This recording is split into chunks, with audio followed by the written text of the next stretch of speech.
I'm getting ready to go live right now, sir. Okay. Hey, y'all. Welcome back to another episode of the Free Texas campaign presents Voices from Behind the Walls. Y'all, please share this in your circle of influence. Y'all know I've been on this journey. I'm on this journey until somebody do something about what we need them to address. Y'all, there's so much corruption going on in the state of Texas and have been going on in the state of Texas for 3 to 4 decades, and it's time for it to come to an end. Again, I want to encourage you guys, if you are in and around the San Antonio area, January the 3rd, I want you to join me at DNN Kitchen. We will be marching from DNN Kitchen to the City Hall because we are going to rally. We want these people to hear from us, and we are going to speak. Y'all know I'm not going. I'm not gonna stop. I'm coming in from South Carolina, y'all, because I'm not a Texan. But guess what? It was laid on my heart. It was dropped in my presence, and I cannot sit and be quiet. I have to move. I have to be the change that I want to see in this world. So, if you would, please share this in your circle of influence because you never know who may need what is going to be shared on today. Gabriel, welcome. If you would, I want you to introduce yourself and then I want you to share what you would like to share on today to bring some light to your situation and what's going on inside of TDCJ. Well, thank you for this opportunity. My name is Gabriel Ramos. I'm currently incarcerated in common unit. So I'm innocent, and you're about to hear the story of this corruption, the lies, the threats that got me convicted. On December 28th of 2000, I had a workplace for my arrest in Ramiro Saldana and Mark Alanis. I turned myself in because I'm innocent. I thought, like in the movies, they would investigate my case and see I had nothing to do with it and let me go. But instead, they built a case against me with threats, lies, abuse. They say you're innocent to proven guilty. But down here in Texas, you're guilty to proven innocent. While I was in the county jail, the DA came to visit me, and my attorney came, and he told me that my co-defendant, Ramiro Saldana, had taken a polygraph test and had failed it twice. And he told me if I was willing to take it. And at first, I was scared, but then I thought about it, man, I'm innocent. Why not? My attorney strongly advised me not to. But I'd been locked up for months, and I wanted to go home to my wife and my kids, my family. So I took it, and I passed it 3 times. I told the DA, I told him I'm innocent. I said, man, I got nothing to do with this. And as he walked away, he was telling me if I was willing to testify against Ramiro Saldana. And I told him I can't testify on something I don't know about. And he just looked back at me and he said, somebody owes errors. And I was like, man. So weeks later, I find out I'm going to trial. And I find out that they're going to use Ramiro Saldana to testify against me, even though he failed the polygraph test. So I asked my attorney, man, how can this be? How can you use this guy knowing that he failed his polygraph test and I passed it? And he told me something about, like, in 1985, they stopped using polygraph tests in the courts. I was like, okay. So the trial started. They also locked up somebody else, a guy named Police Santu. He got incarcerated in this case. So when I go to court, Ramiro Saldana testified that him and Felix Cantu went to the victim's home and picked up the victims. And Felix Cantu shot the victims. And they dumped the bodies on the side of the road. So I asked them, well, what do I got to do with this? So they said that I made a phone call to the victim's home. So I looked at my attorney and I said, man, go get my phone records. Get my phone records to my cell phone, get the phone records to the victim's home. So my attorney went and got the phone records. They were presented in court. There's not one single call to or from. I still got convicted. There was another guy by the name of Bert Fortis that was put in the same cell block I was in. He was there for like maybe about 2 weeks. We really didn't talk much, he was just there. He ended up leaving. My attorney comes to visit me. He says, hey, do you know Bert Fortis? And I said, no, not really. He was there. He goes, well, he's going to testify against you. He said, did you tell him you did it? I'm like, man, I never talked to him, So, but I come to find out that the district attorney, James Sells, has used him over and over to get convictions. So right now, I'm hoping that Innocence Project takes my case. I've been wrongfully convicted. Also, during my trial, a jury member came out the jury room, and she was like scared, and she said, I'm sorry, but you're you're not getting a fair trial. They already found you guilty. And some lady one of the jurors wanted to go gambling, and she was telling everybody just to find me guilty because she was planning to go to some, I guess, gambling casino, some casino like on a ship. And so anyway, they ended up pulling out all the jurors, and they pulled her out, and she admitted, yeah, I do want to go. I do have plans to go on this trip, but it can wait until the trial ends. But she said she wasn't telling people to find me guilty. So I asked the judge, I told the judge, hey, can you let her go? Let her go gambling. Let's keep this girl, you know. The judge let the juror that was saying the truth about them wanting to find me guilty. And the one that wanted to go to the casino didn't say. I mean, I got missed over like, man, all the way around. They have no physical evidence, just pure hearsay. Wow. So are the individuals that actually did this, are they incarcerated? Yes, Tdcj got charged for the murder. He ended up getting a life sentence. But Ramiro Saldana got 23 years for his testimony. Well, two weeks after I was convicted, Ramiro Saldana goes to the DA and tells him, hey, we sent an innocent man to prison. The DA said, hey, I got nothing to do with that. We made a deal. So Ramiro Saldana contacted me. He told me, hey, man, I told him, look, if you want, contact my attorney. I'm already in prison. You're in the county jail. So he contacted my attorney, and he wrote an affidavit admitting to committing perjury on stand. Wow. So, yeah. So now I'm waiting on see if the Innocence Project takes my case. There's another guy right now that the Innocence Project took his case. His name's Joe David Pardon. Some of the same guys that testified against him testified against me. And right now, he's on the appeal bond. And I'm hoping that I'm next. They use the same tactic on him that they used on me. This DA is no good. And what's the DA's name? His name is James Sales. And where did you stand trial at and get convicted at? What county? In Nueces County, Corpus Christi, Texas. Yeah. Wow. This DA here, all he does is give deals. Everybody in my case got a deal. All of them were facing prison sentences. There's other guys that testified against me, and all they did was say that I was a drug dealer, that I was a shot caller, but nothing that really, no physical evidence, just pure hearsay.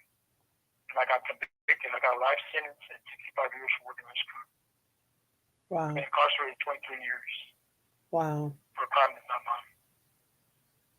So this has to have been hard on you. How has being in Tdcj affected you? It affected me a lot. I spent the first 8.5 years in solitary confinement because of this case I've had. They're trying to say it was a gang-related case. So in solitary confinement, you don't come out the cell.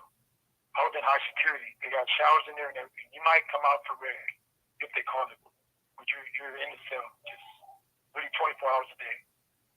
And, it affects you, After a while, you see, it affects your mind, But you got to just be strong mentally. I've seen a lot of people, lose their minds and do bad things to themselves because they're just in there with their thoughts. But, wow. So what is your plea today to that person that may be listening that can assist with your case, whether it be the governor, a congressperson, a lawyer, or another community group? If there's someone that's listening today, they can assist you. Well, what would your plea be to them? Well, I want them to know that there's a lot of people in prison right now that are innocent, and they've been sacrificed by the width of the justice system for political reasons, racial reasons, or just to close the case at the cost of innocent people's lives. And we need to be heard. We need help. When we're incarcerated, it's hard to get the outside to help us because we're already labeled. They're reading the book, by its cover without knowing us. And we need people to speak for us. We need people to be our voices. We need people. It's hard for us in here. It's hard for us to get any type of help. Right. Wow. But this is definitely sad. Um, I won't stop. Like I can't stop. I won't stop. Again, I'm pleading with anybody that has a family member that's incarcerated within the TDCJ. If you are listening, if you hear this, I want you to know that we're going to be on the city hall steps in the parking lot, wherever we can congregate on January the 3rd. We're going to assemble at D&N Kitchen parking lot, and then we're going to march to the city hall. And we're going to be demanding that these people hear us. I'm praying that family members will join me and share their loved one's story, at least a 3 to 4 minute share of a story of what's going on. And then I hope that some of these Congress people, these representatives that say that they are working on things for those that are incarcerated and working on things to rehabilitate the parole board and the judicial system, that they will come forth and come out and share what they're doing. You know, if you are working for the people, like you say you are working for the people, then there should be no problem with you coming and sharing what you're doing for the people so that they would know. So there will be no question about what you are doing for them. You know, this is sad. I look at the lives that have been impacted over the last 3 to 4 decades. No, I'm not even in the state of Texas, and I keep telling these people that. So just imagine if I'm not in the state of Texas, just imagine who else around the world and around the country that's watching the state of Texas because of what's going on. It is unfair and it's unjust. There is no justice in the justice system in the state of Texas. And all of them need to be held accountable from um, Governor Greg Abbott, Lieutenant Dan Patrick, and Attorney General Ken Paxton, and all these representatives and legislators that have the power to make sure that the laws that are on the books are being enforced. And those that need to be rectified, those that need to be looked at and rewrote, that they need to be rewrote and brought up to date. Because it's a lot of stuff that's out of date. And I will not let this go because I know that a lot of these people, they are in the money trail. And if you follow the money, you will follow and find out who is really in control of all of this. Because it's a lot of hands involved in this. That's why there's so much cover up.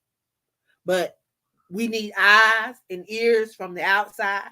I'm pleading for the Department of Justice, lawyers, and anybody from outside of Texas that's willing to step up and be a game changer. That's what we need. We need somebody that's ready and willing, because it's too many lives that have been affected. And this ain't no he say she say stuff. You can go over to the Free Texas campaign and look through the thousands of videos. Those 1.5 thousand videos and clips are of individuals inside of TDCJ. Only individuals inside of TDCJ. So go and listen and you can hear for yourself. And it's a pattern. It's a pattern that needs to be broke. It needs to stop. And it needs to stop now. So I want to thank you for stopping by and sharing. I'm going to be praying for you. I'm not going to let this die. I'm going to be sharing this across my various platforms. I'm going to be um, getting the word out and definitely bringing some notice to this.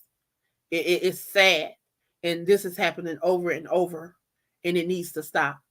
There's too many lives, too many families been affected by this. So you're not just ruining the life of the inmate, you're ruining family lives. You got fathers that never seen their kids be born because their wives were pregnant when they got arrested or got into this trouble.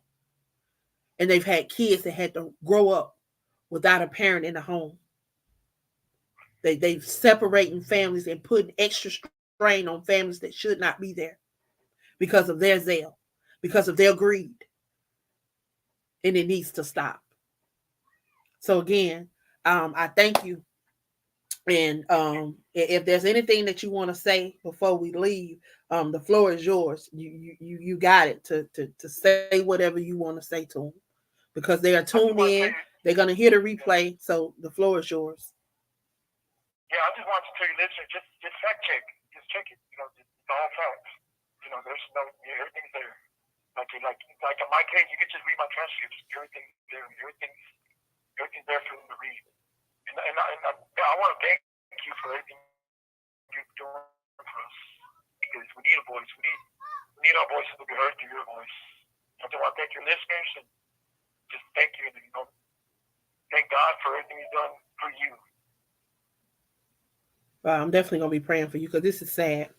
I just hear this so often, and a lot of people just have this mindset that if someone is in prison, that they did something, that they deserve to be there. Yeah, there are people that deserve to be there, and a lot of them own up to what they have done. But there's so many. There's thousands and thousands of people that have been wrongfully incarcerated, and then even some that have been overly incarcerated. Yeah, they did. They broke a law. They did something. But do you have to take all of their time? Like, some stuff they can rehabilitate. Like, I just don't see how Texas do what they do and get away with it. Because I've heard a lot of these cases, and some of these cases, some of the crimes that these people committed, if they had done it in another state, they would have got probation. They would have been home with their family. They would have been able to still be a productive citizen, and they would have been able to rehabilitate themselves. But Texas don't believe in rehabilitation. They have nothing in place to rehabilitate these people. Yet they show these different programs, but they just in certain places, and then it's limited to what they can get. They good for showing, but they don't show up, and that's a problem. We need you to show up and allow these people to come home. And the overcrowdedness and the short staff can be alleviated if you allow some of these people, some of these inmates that have successfully and are eligible to come home, because some of them have done everything. They've done everything right to rehabilitate themselves, because y'all didn't. But they've done it because they wanted change and they want to come home, because a lot of them didn't deserve to be in there from the get-go. So I'm pleading with you guys. If you hear this, and if you have the power, stand up and do what's right. If you are an elected official, it's your duty. It is your duty to fight for the citizens and to do right by the citizens. So I want to thank you guys for tuning in. I appreciate you guys. If y'all would, please share this out in your circle of influence. I have one more interview for today. If you can, stop back by around about 15 minutes. I'll be back. If you would, come back and share with me. Again, I thank you guys for sharing these lives, for tuning in, for commenting, for being a part of what we're doing here to be the change that we desire to see in this world. Again, I am the queen of collaboration, Angela Thomas Smith. I am the visionary of the Crew Podcast, Aspiring Authors Magazine, and I am one of the co-founders of the Free Texas campaign, where we just desire to see change, y'all. It's time for change. I love you guys, and thank you for all your support. Y'all have a great afternoon, and if you can, stop back by. If not, invite somebody to stop by.